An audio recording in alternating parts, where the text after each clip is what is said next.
الله فلا مضل له ومن يضلل فلا هادي له واشهد ان لا اله الا الله وحده لا شريك له واشهد ان محمدا عبده ورسوله اما بعد فقد قال الله تعالى في القرآن العظيم اعوذ بالله من الشيطان الرجيم بسم الله الرحمن الرحيم يا أيها الناس اتقوا ربكم الذي خلقكم من نفس واحدة وخلق منها زوجها وبث منهما رجالا كثيرا ونساء واتقوا الله الذي تساءلون به والأرحام إن الله كان عليكم رقيبا يا أيها الذين آمنوا اتقوا الله حق تقاته ولا تموتن إلا وأنتم مسلمون يا أيها الذين آمنوا اتقوا الله وقولوا قولا سديدا يصلح لكم أعمالكم ويغفر لكم ذنوبكم ومن يطع الله ورسوله فقد فاز فوزا عظيما. கண்ணியத்திற்குரிய எல்லாம் வல்ல அல்லாஹுவின் நல்லடியார்களே, பெரியோர்களே, தாய்மார்களே, சகோதர சகோதரிகளே, அல்லாஹ் ரப்புல் ஆலமீன் இவ்வுலகில் நமக்கு வழங்கி இருக்கக்கூடிய அருட்கொடைகளிலேயே ஈடு இணை அற்றதும் மிக பெரியதுமாய் விளங்குகின்ற இஸ்லாம் என்கிற மார்க்கத்தினை நம் அனைவருக்கும் வாழ்க்கை நெறியாக கொடுத்திருக்கிறார். அல்லாஹ் நமக்கு கொடுத்திருக்கக்கூடிய பல்வேறு விதமான நல் வழிகாட்டுதல்களில் பல விஷயங்கள் பேசுவதற்கு இருந்தாலும் கூட இன்றைக்கு நாம் பார்க்கவிருக்கிற தகவல்கள் அல்லாஹ் ரப்புல் ஆலமீன் தன்னுடைய நினைவை இந்த மனித சமுதாயத்திற்கு எப்படியெல்லாம் வழங்குகிறான் என்பதை பார்த்து அதில் தேர்வு செய்யப்பட்ட மிக முக்கியமான ஒரு வழிமுறையை எடுத்து அந்த வழிமுறையிலேயே அதிகமான நன்மைகளை, குறைந்த செயல், அதிகமான பலன்கள், இப்படி கிடைக்கக்கூடிய வழி என்ன என்பதை பார்க்கக்கூடிய வேளையில் ஒரு வாசகம் நமக்கு இலகுவாக தென்படுகிறது. அது என்ன வாசகம் என்று நாம் பார்ப்பதற்கு முன்னதாக அல்லாஹ் ரப்புல் ஆலமீன் இந்த உலகத்தில் இருக்கிற எல்லா பொருட்களுக்கும், அதாவது எல்லா பொருள் என்று சொன்னால் நம்முடைய கண்ணுக்கு தெரிகிற உயிருள்ள பொருட்கள் மட்டுமல்ல. மனிதர்கள் நம்முடைய கண்ணுக்கு தெரிகிறார்கள், ஆடு மாடு ஜீவராசிகள் கண்ணுக்கு தெரிகிறது, இது போன்று எத்தனையோ பறவை இனங்கள் கண்ணுக்கு தெரிகிறது. இதை கடந்து அல்லாஹ் சொல்லுகிறான், துஸப்பிஹு லஹு அஸ்ஸமாவாத்து ஸபஅ, அதாவது 7 வானங்களும் அல்லாஹுவை தஸ்பீஹ் செய்கிறது, துதிக்கிறது. மனிதன் மட்டும்தான் அல்லாஹுவை தஸ்பீஹ் செய்கிறோம், புகழுகிறோம் என்று நினைக்கிறோம் அல்லவா? அது தவறு. மனிதர்கள் அதிகமாக செய்கிறோம். மனிதர்களை கடந்து 7 வானங்களும் அல்லாஹுவை தஸ்பீஹ் செய்கிறது. அல்லாஹ் அடுத்து சொல்லுகிறான், அஸ்ஸமாவாத்து ஸபஅ வல் அர்த், 7 வானங்களும் செய்கிறது, பூமியும் செய்கிறது. வமன் ஃபீஹின், இந்த வானங்கள் பூமியில் இருக்கக்கூடிய எல்லா பொருட்களும் அல்லாஹுவை துதிக்கிறது, எதுவுமே விதிவிலக்கு அல்ல. வஇம்மின் ஷையின் இல்லா யுஸப்பிஹு பிஹம்தி, எந்த பொருளாக இருந்தாலும், அதாவது இந்த ஷை என்கிற வார்த்தை என்பது நன்றாக கவனிக்க வேண்டும், இது எல்லா பொருட்களையும் சேர்த்து தான் நமக்கு குறிக்கிறது. தமிழில் சொல்வதானால் உயர்திணை அக்ரிணை என்று பிரிக்கிறார்கள் அல்லவா? அதாவது உயிர் உள்ளது, உயிரோடு இருந்து புரிந்து கொள்ளக்கூடியது, அல்லது உயிர் இல்லாத பொருட்கள் என்று சொல்வதுண்டு, அல்லது கண்ணுக்கு தெரியாத உயிருள்ள பொருட்கள், மரம் மட்டை போன்று. இப்படி எல்லாவற்றையும் எடுத்துக்கொள்ளக்கூடிய வாசகத்தை வைத்து அல்லாஹ் சொல்லுகிறான், இல்லா யுஸப்பிஹு பிஹம்தி, எல்லா பொருட்களுமே அல்லாஹுவை துதிக்கத்தான் செய்கிறது. வலாக்கில்லா தஃப்கஹூன தஸ்பீஹஹும், ஆனால் அது தஸ்பீஹ் செய்வது உங்களுக்கு தெரியாது, நம்மால் புரிந்து கொள்ள முடியாது, அவ்வளவுதானே தவிர அது துதிக்கவில்லை, தஸ்பீஹ் செய்யவில்லை என்று நாம் சொல்லக்கூடாது என்று குர்ஆன் நமக்கு சொல்கிறது. இதை ஏன் நான் அடிப்படையாக சொல்கிறேன் என்றால், நாம் அல்லாஹுவை நினைவு கூறுவதற்கு, அல்லாஹுவை புகழுவதற்கு பல்வேறு விதமான வாசகங்களை நாம் கையாளுகிறோம். அந்த வாசகங்களிலே மிக மிக சிறந்த அமைப்பு எது தெரியுமா? அல்லாஹுவை தஸ்பீஹ் செய்யக்கூடியது தான். தஸ்பீஹ் என்றால் நாம் புரிகிற அந்த பாஷை வேறு. ஐவேளை தொழுகையை முடித்துவிட்டு சுபஹானல்லாஹ், அல்ஹம்துலில்லாஹ், அல்லாஹ் அக்பர் என்று செய்கிறோம். இதுதான் நம்ம தஸ்பீஹ்னு புரிஞ்சு வச்சிருக்கிறோம். அது தவறல்ல. ஆனால் சில நேரங்களில் இஸ்லாம் பயன்படுத்துகிற வாசகம் தஸ்பீஹ் என்று சொன்னால் சுபஹானல்லாஹ் என்று சொல்வதை மட்டும்தான் குறிக்கும். அல்லாஹுடைய தூதர் அதிலிருந்து நமக்கு ஒரு வாசகத்தை கண்டுபிடித்து சொல்கிறார்கள். அதுதான் சுபஹானல்லாஹி வ பிஹம்திஹ், இந்த வாசகம். இதைத்தான் நாம் தற்பொழுது இந்த உரையிலே நான் பார்க்க போகிறோம்.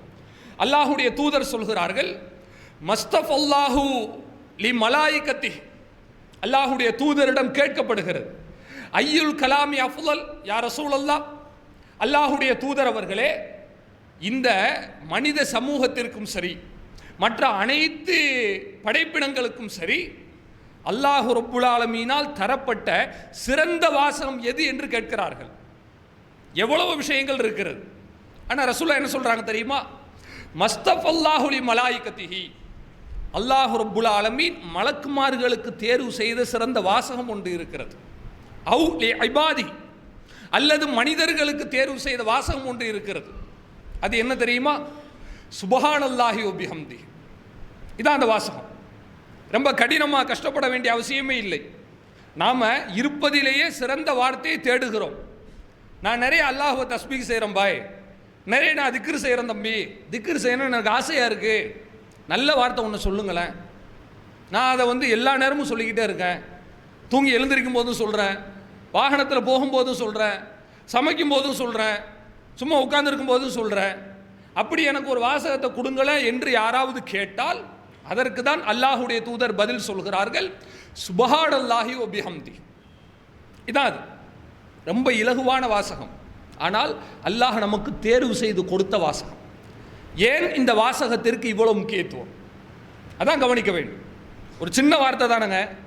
இதுக்கு நம்ம மனப்பாடம் பண்ணுறதுக்கு பெரிய கஷ்டப்பட வேண்டிய அவசியம் இல்லை. சொல்லும் போதே எல்லாரும் சேர்ந்து சொல்லிடலாம். அந்த அளவுக்கு இலகுவான வாசகம். இதற்கு ஏன் இவ்வளவு எடையை, இவ்வளவு வலிமையை இஸ்லாம் கொடுக்கிறது என்று சொன்னால், இந்த வார்த்தையினுடைய கருத்து ஆழமானது. இதில் உள்ள அர்த்தங்கள் அவ்வளவு புஷ்டியானது, அவ்வளவு வலிமையானது. இந்த வாசகத்தை கவனிக்க வேண்டும். சுபஹானல்லாஹ், அல்லாஹ் தூய்மையானவன். எதில் தூய்மையானவன்?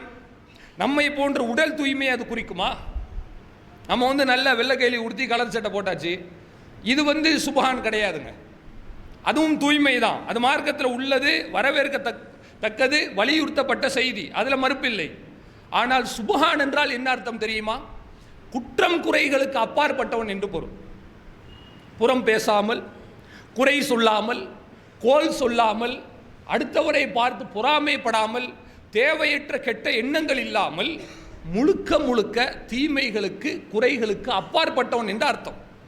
அதான் சுபஹானல்லாஹ். வ பிஹம்திஹி, நான் எவ்வளவு பெரிய காரியத்தை வேண்டுமானாலும் செய்வேன், அது அனைத்துமே வ பிஹம்திஹி, அல்லாஹ்வினுடைய புகழால் தான் நடக்கிறது. இதான் இந்த வார்த்தையினுடைய முக்கியத்துவமே.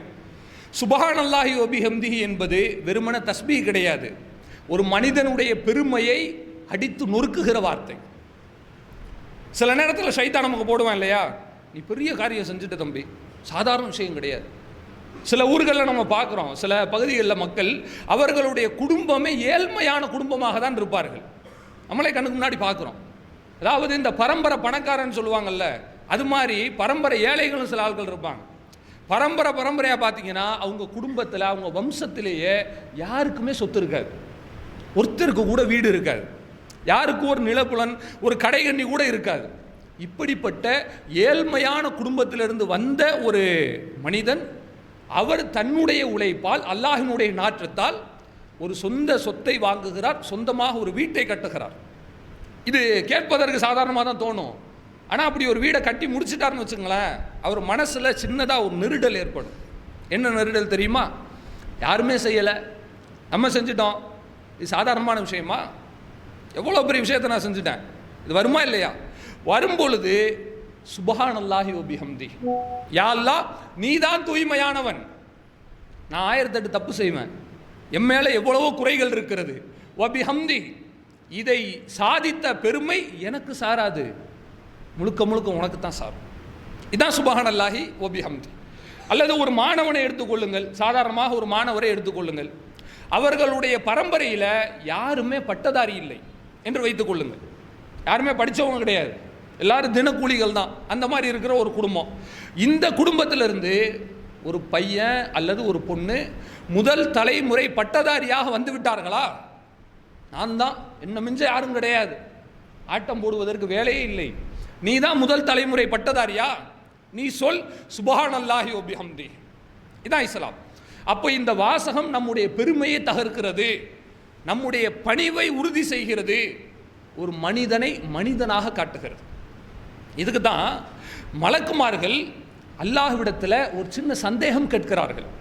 அல்லாஹ் சொல்லுகிறார், இன்னி ஜாயிலுன் ஃபில் அர்லி ஹலீஃபா, என்னுடைய வானவர்களே, நான் படைத்த படைப்பினங்களே, நான் பூமியில் ஒரு வழி தோன்றல்களை படைக்கப் போகிறேன். ஒரு மனுஷனை படைக்க போகிறேன்னு அல்லாஹ் சிம்பாலிக்காக சொல்கிறான். சொல்லும்போது வானவர்கள் கேட்ட கேள்வி என்ன தெரியுமா? வனஹ்னு நுஸப்பிஹு பிஹம்திக். அவங்க அதான் கேட்குறாங்க, இறைவா, நாங்கள் உன்னை தஸ்பீஹ் செய்து கொண்டே இருக்கிறோம். சுப்ஹானல்லாஹ். இன்னும் தஸ்பீஹுக்கு என்னென்ன வாசகம் எல்லாம் இருக்கிறதோ எல்லாவற்றையும் நாங்கள் சொல்லி கொண்டிருக்கிறோம். வயஸ்பிகு திமா, ஆனால் மனிதனோ இரத்தத்தை ஓட்டுகிறான், அவன் பூமியிலே குழப்பம் செய்கிறான். எங்களை விட்டுட்டு ஏன் அந்த மனுஷனை படைக்கணும்னு கேட்குறாங்க. அல்லாஹ் ரப்புல் ஆலமீன் அதற்கு சொல்லால் பதில் சொல்வதை கடந்து செயலாலே பதில் சொல்லிட்டான். ஆதம் நபிக்கும் மலக்குமார்களுக்கும் ஒரு சின்ன போட்டி. ஆதம் நபி வெற்றி பெற்று விட்டார்கள். வெற்றி பெற்ற உடனே மலக்குமார்கள் சொன்ன வாசகம் என்ன தெரியுமா? சுபஹானக், இறைவா நீ தூய்மையானவன். அங்கேயும் சுபஹான் தான் இருக்கிறது. லா இல்மலனா இல்லாமா அல்லம் தனா, நாங்கள் மனுஷன் குழப்பம் செஞ்சிருவான், மனுஷன் போட்டி போட்டுக்கிடுவான், ரத்தத்தை ஓட்டுவான்னு கேட்டோமே, அது எல்லாமே நீ மனிதனை படைக்கிறதுக்கு முன்பே எங்களுக்கு கற்றுக் கொடுத்த அறிவு தான். எங்களுக்கு மறைவான ஞானம் கிடையாது. சுபஹானக், நீ தான் தூய்மையானவன். தன்னுடைய பணிவை அவர்கள் ஒப்புக்கொள்கிறார்கள். எனவே இந்த வாசகத்தை நன்றாக நீங்கள் கவனத்தில் வைத்துக் கொள்ளுங்கள். நம்முடைய எல்லா காலகட்டங்களிலும் எல்லா விதமான நேரங்களிலும், இதுக்கு நேரங்காலமே கிடையாதுங்க. சாப்பிடும் போது தான் சொல்லணும், அல்லது பள்ளிவாசலில் உட்கார்ந்து தான் சொல்லணும், தொழுதுட்டு தான் சொல்லணும் என்று எந்த விதமான கால நிர்ணயம் இல்லை. அசுத்தம் இல்லாத தூய்மையான இடங்கள் எதுவாக இருந்தாலும் சரி, எல்லா நேரங்களிலும் சொல்லலாம். நபி ஸல்லல்லாஹு அலைஹி வஸல்லம் அவர்களை ஆயிஷா அம்மையார் அவர்கள் உற்று கவனித்தார்கள். வேறு எந்த மனைவியும் கவனிக்கிறத கடந்து ஆயிஷா அம்மையார் கவனிச்சாங்க. ரசூலுல்லாஹ் என்ன சொன்னாலும் கேட்டுருவாங்க. இது அவங்களுடைய ஸ்பெஷாலிட்டி. அதுலேயும் வித்தியாசமாக செய்கிறாங்கன்னு வைங்களேன், தாமதிக்கவே மாட்டாங்க, உடனே போய் கேட்டுருவாங்க. அல்லாஹுடைய தூதர் அவர்களே, நீங்கள் இதை அடிக்கடி செய்கிறீங்களே, என்ன காரணம்? அதிகமாக ஆயிஷா அம்மையார் ரசூலுல்லாஹ்ட்ட கேட்ட கேள்வியை நீங்கள் தொகுத்து எடுத்து பார்த்தீங்கன்னா, கேட்ட கேள்விகள் அதிகமாக என்ன தெரியுமா இருக்கும்? நீங்கள் ஏன் இதை அதிகமாக செய்கிறீங்க? இதுதான் கேள்வி. தேவையற்ற சந்தேகங்களோ அல்லது தேவையுள்ள சந்தேகங்களையோ கடந்து அதிகமாக செஞ்சால் அதை நல்லா கவனித்து கேட்பாங்க. அப்படி கேட்குறாங்க. சஹீஹ் முஸ்லிமில் பார்க்குறோம், அராக்க துக்திர், அல்லாஹுடைய தூதர் அவர்களே, நான் உங்களை அடிக்கடி ஒரு விஷயம் செய்ய பார்க்கிறேன். அது என்னவென்றால், நீங்கள் சொல்லுகிறீர்கள் சுப்ஹானக்கல்லாஹும்ம வ பிஹம்திக், இந்த வாசகத்தை சொல்லுகிறீர்கள். அஸ்தக்ஃபிருல்லாஹ் வ அத்தூபு இலைக், இந்த நீண்ட வாசகம் இருக்கு இல்லையா, சுப்ஹானக்கல்லாஹும்ம வ பிஹம்திக அஸ்தக்ஃபிருல்லாஹ் வ அத்தூபு இலைக், இதை மீண்டும் மீண்டும் சொல்கிறீங்களே, அடிக்கடி சொல்கிறீங்களே, இதுக்கு என்ன காரணம்? அப்போ அல்லாஹுடைய தூதர் சொல்கிறார்கள் பாருங்கள், ஹப்பரணி ரப்பி, என்னுடைய இறைவன் எனக்கு ஒரு அறிவிப்பு செய்திருக்கிறான். அது என்ன அறிவிப்பு தெரியுமா? சஅரா அலாமத்தன் ஃபி உம்மத்தி, என்னுடைய சமூகத்திலே நான் மிகப்பெரிய ஒரு அடையாளத்தை பார்ப்பேன் என்று அல்லாஹ் ஒரு முன்னறிவிப்பு செய்திருக்கிறான். நான் கண்டிப்பாக பார்ப்பேன். அதை பார்த்தால் நான் என்ன செய்ய வேண்டும் தெரியுமா? பார்த்த உடனேயே அல்லாஹுவை அதிகமாக தஸ்பீஹ் செய்ய வேண்டும், சுப்ஹானல்லாஹ் சொல்ல வேண்டும், அல்லாஹுவை துதிக்க வேண்டும். இதுதான் எனக்கு போட்ட கட்டளை. ஃபக்கத் ரஅய்துஹா, நான் அதை பார்த்து விட்டேன். அது என்ன தெரியுமா? ஃபத்ஹு மக்கா, மக்காவினுடைய வெற்றி என்று அல்லாஹுடைய தூதர் சொல்கிறார்கள். நீங்கள் நன்றாக யோசித்து பாருங்கள், எந்த ஒரு தலைவருக்குமே அவருடைய வாழ்நாளிலேயே அவர் சொன்ன சித்தாந்தம் 100% முழுமையடைந்தது கிடையவே கிடையாது. உலகத்தில் எந்த தலைவருக்குமே கிடையாது. தமிழ்நாட்டில் திராவிடம் பேசுகிறார்கள். திராவிடத்தை எடுத்து கொண்டு வந்து வைத்தவர்கள் அவர்கள் மரணம் அடைவதற்கு முன்னதாகவே அவங்களுடைய சித்தாந்தம் கம்ப்ளீட் ஆகிடுச்சா? கிடையாது. இன்கம்ப்ளீட்டாக அரைகுறையாகத்தான் இருக்கும். பின்னால் வருபவர்கள் அதை தூசி தட்டி எடுப்பார்கள்.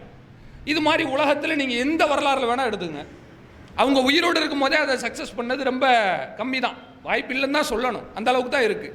ஆனால் ரசூலுல்லாஹ்க்கு மட்டும்தான் அவங்க சொன்ன அந்த கொள்கையை, அந்த சித்தாந்தத்தை அவங்க மரணிப்பதற்கு முன்னதாகவே நிறைவு செய்து விட்டார்கள்.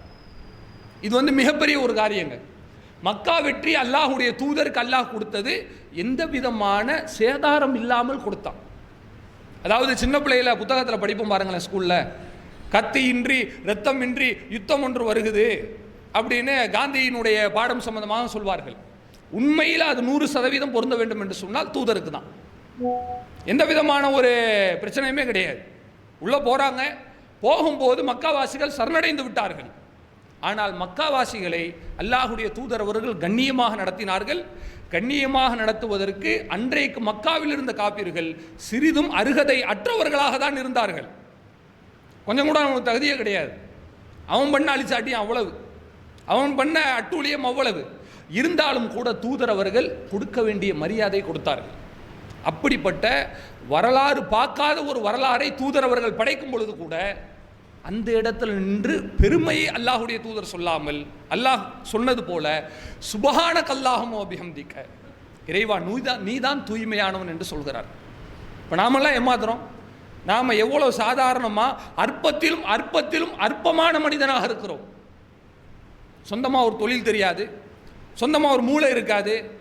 நம்மளே அல்லாஹ் ஒரு ஆளாக மதித்து நமக்கு ஒரு நல்ல வாழ்க்கையை கொடுத்து ஒரு கண்ணியமான வாழ்வை கொடுத்திருக்கும் பொழுது நம்மில் எத்தனை நபர்கள் சுபஹானல்லாஹி வ பிஹம்திஹி என்கிற வாசகத்தை வாழ்நாளில் சொல்லி இருப்போம் என்று யோசித்துப்பார். நபி ஸல்லல்லாஹு அலைஹி வஸல்லம் அவர்கள் தன்னுடைய சமுதாயத்து மக்களுக்கு இதைதான் மீண்டும் மீண்டும் அவர்கள் நினைவுபடுத்தி கொண்டே இருந்தார்கள். நீங்கள் பார்க்கலாம், அல்லாஹுடைய தூதர் சொல்கிறார்கள், கலிமத்தான், 2 வாசகங்கள் இருக்கிறது. ஹஃபீஃபத்தானி அலல் லிசான், நாவால் சொல்வதற்கு மிக மிக லேசான வாசகம், கடினம் கிடையாது, சொல்றதுக்கு ரொம்ப லேசான வாசகம். தகீலத்தானி ஃபில் மீசான், நாளை மறுமையிலே நன்மை தீமையை நிற்பதற்கு அல்லாஹ் ரப்புல் ஆலமீன் தராசு வைத்திருப்பான் அல்லவா, அந்த தராசிலே கணம் மிகுந்த வாசகம் இந்த 2 தான். வ ஹபீபத்தானி இலர் ரஹ்மான், அல்லாஹ்வினுடைய நேசத்தை, அல்லாஹ்வினுடைய பாசத்தை பெற்றுத்தரக்கூடிய வாசகம் இந்த 2. இவ்வளவு தூரம் ரசூலுல்லாஹ் வர்ணிப்பு செய்கிறாங்களே, இப்படி சொல்லும் போதே நமக்கு என்ன தோணும்? பயங்கரமான வாசகமாக இருக்கும் போல. ஏன்னா இதுக்கு வெயிட் ஜாஸ்தி தானே. நன்மையினுடைய எடையும் அதிகம், அல்லாஹ்வினுடைய நேசமும் அதிகம், அதே நேரத்தில் சொல்கிறதுக்கு லேசாக இருக்குன்றாங்க. இப்படி என்னவாதான் இருக்கும் என்று நமக்கு தெரிந்து கொள்ள ஆசையாக இருக்கிறதா? ஒன்றும் கவலைப்படாதீர்கள், ரொம்ப இலகுவான விஷயம்தான். சஹீஹுல் புகாரியினுடைய கடைசி ஹதீஸை எடுத்து படிங்க. நம்பர் சொன்னால் கூட நமக்கு மறந்து போக வாய்ப்பு இருக்குங்க. புகாரி இன்னைக்கு எல்லார் கையிலையும் இருக்கிறது. ஆண்ட்ராய்டு ஃபோன் இருக்க எல்லாரும் புகாரி வச்சுருக்கோம்னு அர்த்தம், சரியா? ஆண்ட்ராய்டு ஃபோனில் புகாரி தமிழை நீங்கள் டவுன்லோட் பண்ணி கடைசி ஹதீஸை எடுத்து பாருங்கள். ரொம்ப இலகுவான வாசகத்தை தூதர் சொல்கிறார்கள், சுபஹானல்லாஹி வ பிஹம்திஹி சுபஹானல்லாஹில் அலீம். இதான் அந்த வாசகம், இதான் நமக்கு மார்க்கம் கற்றுத்தருகிறது. ரொம்ப இலகுவான வாசகம். இதை மாற்றி கூட ஓதலாம், தப்பில்லை. அந்த மாதிரியும் ரிவாயத்துகள், அறிவிப்புகள் இருக்கிறது. சுபஹானல்லாஹி வ பிஹம்தி சுபஹானல்லாஹில் அலீம் மாற்றி கூட ஓதிக்கொள்ளலாம். எப்படி ஓதினாலும் சரி, நமக்கு அல்லாஹுவை புகழ்ந்து விட்டோம் என்கிற ஒரு ஆத்ம திருப்தி. அந்த ஒரு அறகுற மனசோடு நம்ம வாழலை தானே. நம்ம என்னதான் அல்லாஹுக்கு செஞ்சோம், சஹாபாக்கள் எவ்வளவோ செய்திருக்கிறாங்க, எவ்வளோ பெரிய தியாகங்கள் எல்லாம் புரிந்திருக்கிறார்கள், நம்ம அதில் 1% கூட செய்யலையே என்கிற ஒரு குற்ற உணர்வு இருக்கிறதா? அதை உடைப்பதற்கு இந்த வாசகத்தை வைத்து நம்ம நிவர்த்தி செய்து கொள்ளலாம். நபி ஸல்லல்லாஹு அலைஹி வஸல்லம் அவர்கள் சொல்கிறார்கள், எந்த ஒரு மனிதன் ஒரு நாளைக்கு சுபஹானல்லாஹி வ பிஹம்திஹி என்கிற வாசகத்தை 100 மர்ரா 100 முறை சொல்கிறாரோ, ஹத்தாயாஹு, அவருடைய சிறு பாவங்கள் அனைத்தையுமே அல்லாஹ் ரப்புல் ஆலமீன் தள்ளுபடி செய்கிறார். தள்ளுபடி செய்ய முடியாத பாவங்கள் மன்னிக்கப்படாது, அது வேறு. சுபஹானல்லாஹி வ பிஹம்திஹி ஒரு நபர் வந்து 100 தடவை ஒரு நாளைக்கு சொல்கிறாருங்க. ஆனால் இன்னொருத்தருக்கு வந்து அவர் ஒரு அநியாயம் பண்ணிட்டார், ஏதோ ஒரு சின்ன தப்பு பண்ணிட்டாருன்னு வச்சுங்க. நம்ம வந்து மந்திரம் மாதிரி ஓதி எல்லாம் இதை வந்து கழிக்க முடியாது. மற்ற மதங்களில் வேண்டுமானால் இந்த திட்டம் இருக்கிறது. என்ன வேண்டுமானால் தவறு செய்யலாம், பாவ மன்னிப்பு கடிதம் வாங்கி கொண்டால் போதும், அல்லது கடவுளுக்கு போய் காணிக்கை செலுத்தி விட்டால் போதும். இது வெளிப்பாடு தான். நீங்கள் நிறைய ஆலயங்களில் திடீர்னு பார்த்தீங்கன்னா காணிக்கை கூடும். பார்த்தீங்கன்னா சம்மந்தமே இல்லாமல் திடீர்னு காணிக்கை பல மடங்கு கூடி வரும் கடவுளுக்கு. காரணம் என்ன? பாவத்துக்கு பிராயசித்தம். அந்த அளவுக்கு மனுஷன் பாவம் செய்கிறான் நம்ம புரிஞ்சிக்க முடியுது. அதில் வந்து உள்ள ஒரு மெசேஜ் தான். ஆனால் மார்க்கம் அந்த ஒரு ஷார்ட் ரூட்டை அடைச்சிட்டு நீ அதுக்கு தனியான ஒரு டிபார்ட்மெண்ட், அது தனி தான். ஆனால் சுபஹானல்லாஹி வ பிஹம்திஹி என்பதை 100 முறை சொன்னால் உனக்கும் அல்லாஹுக்கும் மட்டும் உள்ள பாவங்கள், இது ஒரு தனி தொகுதி தான். இப்போ ஒரு மனிதன் வந்து ஐவேளை தொழுகணும், அது அவசியம். தொழாவிட்டால் மிகப்பெரிய தண்டனை, அதில் மறுப்பில்லை. இது அல்லாஹுக்கும் அவனுக்கும் உள்ள ஒரு தொடர்பு. இது மாதிரி ஏராளமான காரியங்கள் இருக்கிறது. இந்த காரியங்களில் ஏதாவது நம்ம குறை செய்திருந்தால் அந்த குறையை, அதன் வெளிப்பாடாக கிடைக்கிற தீமையை, பாவத்தை இந்த வாசகம் அடித்து நொறுக்குகிறது. நம்ம கேட்கும்போது சாதாரணமாக தெரியும். இப்போ 100 தடவை சொல்லிட்டா நமக்கு எல்லா தீமையும் போயிடுமா? நமக்கு சகஜமாக கேட்குறோம் இல்லையா? 100 தடவை சொல்கிறது தான் கஷ்டம். ஒரு நாள் சொல்லுவோம் 100 முறை, 2 நாள் சொல்லுவோங்க, 3 நாள் சொல்லுவோம், 4வது நாள் மறந்து போயிடும். சொல்லணுமே அப்படின்னு மறுபடியும் நம்ம வந்து பயானில் பேசும்போதோ கேட்கும்போதோ தான் நமக்கு நினைவுக்கு வரும். இதுக்கு வந்து ஒரு சகோதரர் அழகாக சொன்னார், ரொம்ப நல்ல ஐடியாவாக தான் தெரிஞ்சு. அவங்க என்ன சொல்கிறாங்கண்டா, சுபஹானல்லாஹி வ பிஹம்திஹி என்பதை 100 முறை நான் ஓதணும் பயான் கேட்டேன் பாய், அதை நான் மறந்து போச்சு. ஆனால் இப்போ எனக்கு மறக்கிறது கிடையாது. என்ன பண்ணீங்க நீங்கள் அப்படி? அவர் சொல்கிறார், தூங்கி எழுந்திரிச்சு உட்கார்றோம்ல, உட்கார்ந்த உடனே அல்ஹம்துலில்லாஹில்லதி அஹ்யானா பாத மாமாத்தனா இந்த துவா ஓதி முடித்த பிறகு சுபஹானல்லாஹி வ பிஹம்திஹிய ஒரு 100 தடவை ஓதாமல் நான் எந்திரிக்கவே மாட்டேன்றார். வழக்கமாக போயிடுச்சு. எப்படி எந்த உடனே துவா ஓதுறது நமக்கு வழக்கமாயிடுச்சோ, சில நேரத்தில் தூங்கி எழுந்திரிச்சு துவா ஓதிடுவாங்க. ஓதுனமா இல்லையா நமக்கு தெரியும், ஒளிச்சயமோ தான் ஞாபகம் வரும். ஓதுனமா இல்லையா? ஏன்னா அது வந்து யூஸ்வலாக மாறிடுச்சு, வழக்கமாக மாறிவிட்டது.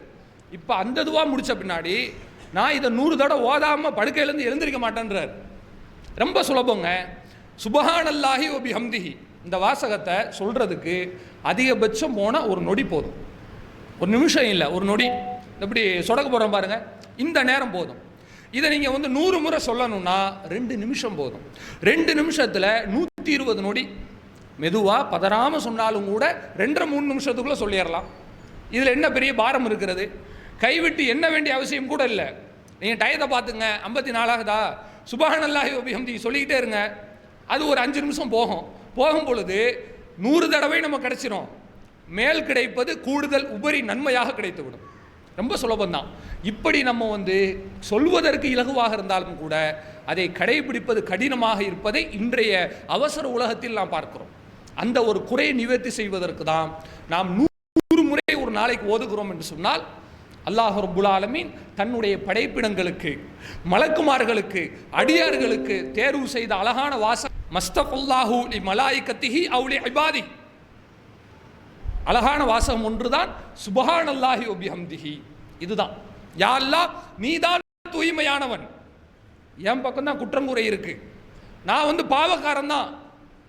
எல்லா மனிதனும் முதலில் நான் பாவம் செய்கிறேன் என்பதை புரிந்து கொள்ள வேண்டும். எந்த மனுஷன் நான் பாவமே செய்யலை, ஊரில் உள்ள ஒரே ஒரு உத்தமன் நான் தான் என்று நினைக்க ஆரம்பித்து விடுகிறானோ அப்பொழுதே அவன் பாவத்தின் தலைவனாக மாறி போய் விடுகிறான். நாளாக பாவம் செய்கிறலாம் கம்மிங்க, என்னை விட அதிகமாக செய்கிறாலாம் இருக்குது. அப்போ என்ன சொன்னால் அந்த தெருவில் உள்ளால் என்ன சொல்லுவீங்க நீங்கள் அப்படின்னு கேட்போம் பார்த்தீங்களா? அப்படி கேட்க ஆரம்பிச்சிட்டாலே நம்ம தீமையில் வந்து எக்ஸ்பிரஸ் வேகத்தில் போக போகிறோன்னு அர்த்தம். நான் தான் தப்பு செய்கிறேன், என் மேலே தான் எல்லா முசீபத்தும் இருக்கிறது என்கிற அந்த ஒரு சிந்தனை வரும் பொழுது அல்லாஹ்விடத்தில் பாதுகாவல் தேட நமக்கு தூண்டுதல் வருகிறது. அல்லாஹுவை புகழ்வதற்கு நமக்கும் ஒரு சிந்தனை வருகிறது. ஆக கண்ணியத்திற்குரிய சகோதர சகோதரிகளே, எல்லா நேரங்களிலும் இந்த வாசகத்தை கடைபிடியுங்கள். சாதாரணமாக நீங்கள் டிரைவிங்கில் போயிட்டுருக்கீங்களா? நான் டிரைவராக இருக்கேன் பாய், டிரைவிங்கில் போயிட்டுருக்கேன். சும்மா தானே போகிறீங்க, 10 நிமிஷம் சுபஹானல்லாஹி வ பிஹம்திஹி சொல்லிக்கிட்டே போகலாமே, அதுக்கு தங்குதடையே கிடையாது. அல்லாஹுடைய தூதரை பற்றி ஆயிஷா அம்மையார் சொல்கிறார்கள், எதுகுருல்லா அலா குல்லி அஹ்யானி.